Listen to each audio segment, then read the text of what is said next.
going on, Jerome's? So still basking in the afterglow of that amazing, out of nowhere, just soul-feeding win, as opposed to soul-crushing loss, which the Vikings have had a lot of in recent history. But 31-28 on the road against the dirty-ass Atlanta Falcons, and Josh Dobbs just completely out of nowhere, former Arizona Cardinal a week ago, and all of a sudden he came in 6 days with the Vikings, 3 days of practice, and just like, I got this, man. And it was just once he got comfortable, the way that he operated with his mobility was amazing, and clutch throws all over the place. Guys really stepped up their games, and it was crazy, especially after rookie Jaron Hall looked really damn good on that second drive, and Josh Dobbs came in cold with 0 practice reps. So it's an interesting time for the Vikings, who are 5-4, who are currently firmly in the 7th seed in the NFC, as well as rising in the NFC North standings. So here are 10 truths for a Monday. First up, number 1, the Vikings can win with Josh Dobbs. And with Kirk Cousins going down with the Achilles injury, a lot of people thought that, hey, it was a nice run, won 3 in a row, won 4 out of 5, and you're good to go. But whatever. We'll see what Jaron Hall can do, and we'll assess in the future. But Josh Dobbs is like, I got this. All right, so the Vikings reeling off 4 straight wins. Dobbs, all right, so mistakes early, the safety, couple fumbles, miscommunications, and just looked out of sorts. But once he settled down and got acclimated and just played ball, he was phenomenal. 3 total touchdowns, including the game-winning touchdown pass to Brandon Powell, 75-yard, gotta-have-a touchdown drive, and he was sublime. He was absolutely stunning and absolutely amazing, and so a lot of people compare this to when Baker Mayfield went in with the Rams and won that random game. This ain't like that at all, because I actually think that this is replicatable.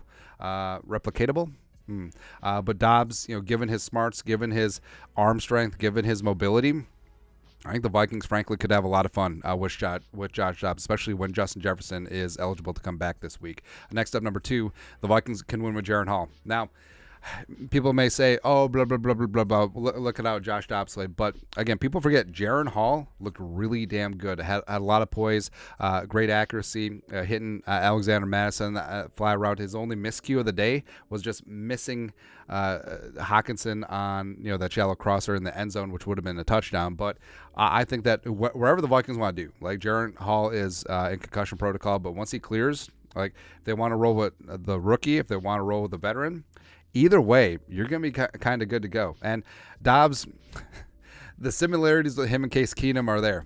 Journeyman backup quarterback just comes in with nothing to lose, replacing a guy who'd been playing at a high level. Remember, Sam Bradford week 1 against the Saints was dynamite, and just does not give a fudge. Just slings it, man, and wins some ball games. People are going to be shoveling Josh Dobbs' driveway with the snow. It's going to be great, man. Next up, number 3. That was Kevin O'Connell's best game as Vikings head coach. Now, 13-4 last year was fantastic, and this year had some struggles, especially in game management, especially in emotional management of the team. But he's got this team playing phenomenally right now. The guys are buying in, believing, next man up mentality, and also the fact that he got Jaron Hall ready with a week of practice, and then with 0 practice, Josh Dobbs came in, and Kevin O'Connell, reporters are saying that he was literally diagramming plays for Dobbs, in the middle of play calling, which is crazy. And the fact that Dobbs, very smart, very savvy veteran, was able to come in and make the most of it. I mean, Kevin O'Connell. Yep. A lot of people said Kevin O'Connell is only good because of Justin Jefferson, or Kevin O'Connell is only good because of Kirk Cousins playing some of the best ball of his career. Maybe it's O'Connell.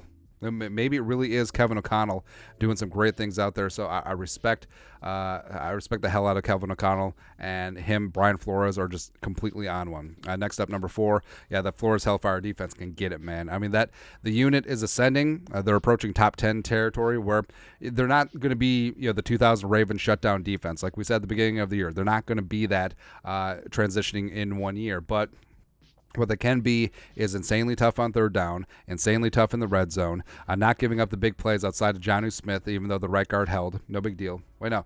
It's the right guard or his left guard?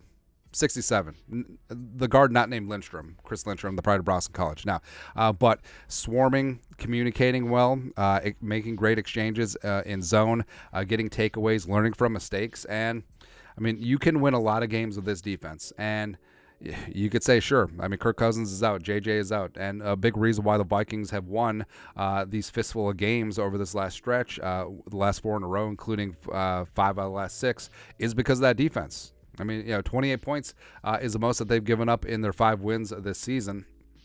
But they were still opportunistic. They wore down a little bit on the end with that long Tyler Algier touchdown drive where Heineke was like, look what I did.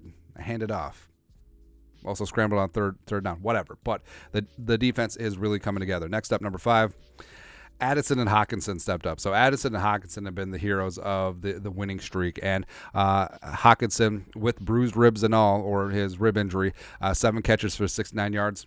Nice on 12 targets. And Addison 5 for 52 on 7, including that huge sideline catch. Actually, both of them had great catches down the stretch and were absolutely clutch in the 75-yard game-winning touchdown drive. And a lot of respect goes around there. And now you get Justin Jefferson back, baby, the best wide receiver in the game. Next up, number 6, the running game needs fixing.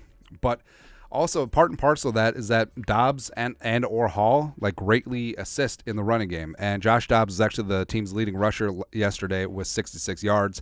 77 of the Vikings, 146 on the ground, so almost half. Actually, wait, more than half, math, was quarterback running. And Akers going down really sucks, but Madison needs to step up. Ty Chandler, King Kene, McBride, someone does need to step up. And also, O'Connell and Phillips can help things out. Instituting a couple more RPOs really has to makes the defense honest, or have to stay honest, and just adds another wrinkle, just another thing that defenses have to contend with this offense. Number 7. JJ out made O'Connell better. Now, this seems counterintuitive, but I actually think it's true. Where, the Kevin O'Connell offense last year and the beginning of this year, maybe it was too much hey, JJ is out there, we'll just throw it to JJ, all that stuff. But, I mean, Justin Jefferson, he's just that guy. He is just that guy. But with him out, O'Connell had to spread out the ball. He had to facilitate more. He had to get the ball to playmakers out in space. He had to design better versus just hey, F it, 18's out there somewhere, right? And now JJ's coming back and at 100% hopefully. And now Kevin O'Connell is actually just really feeling it as a play caller. It's a good spot, man. It's a good spot. Number 8, next man up mentality. And that's so important. And that's something that the 2017 Vikings had too, where Bradford goes down, next man up. Dalvin goes down, next man up. But the Vikings, I mean, you could have had a small funeral when JJ went down, or Kirko went down, or Davenport went down twice, or Akers going out now with the Achilles. Darrisaw's been dinged up. Bradbury missed some time, but no. No whining, no complaining. Every team has injuries, but how you deal with them is what separates the great teams from everyone else. And the Vikings have a chance to be great, even with injuries piling up all around. The Vikings have these opportunities to find guys who can play in this league, and the Vikings are certainly doing it right now. Next up, number 9, the Vikings are on house money. So, a lot of people wrote the Vikings off as dead, DOA, at 0-3 or 1-4, but now the Vikings are 5-4, and they see them rolling, they hating. And we said before, when you're playing on house money, just press the living bejesus side of it. Just all in, keep on going. We're playing with your money, and we'll go with it, man. Scared money don't make money, so all in. Lastly, number 10, the Vikings can go on a run. So we pointed out, it is very hard to win a game in the National Football League, as evidenced by the first 3 weeks of the season and also week 5. It's hard to beat the refs sometimes, but the Vikings have a serious chance to win 8 games in a row and be 9-4 heading into the Bengals game. Now, 1 game at a time, yes, but you should beat the Saints at home. You should beat the Broncos on the road. You should beat the Bears at home. You should beat the Raiders on the road. And then squaring up with Cincy, it's going to be a tough game, but this team is gelling at the right time. This team is getting feisty at the right time, and this team is very, very dangerous. No one wants to play the Vikings right now. No one wants to talk about that, but frankly, the Vikings are playing the best ball of any team in the NFC at this moment in time. But 1 game at a time. Just absolutely baffling insane what the hell happened yesterday, but There you go. Anyways, your thoughts, our thoughts. Tan, truths about the 5-4 Vikings, the best 5-4 team in NFL history. Let us know your thoughts and our thoughts in the comment section below. Subscribe for daily Vikings takes. Want to support the work? Put a little something in the Venmo. But till next time, Skol, production value.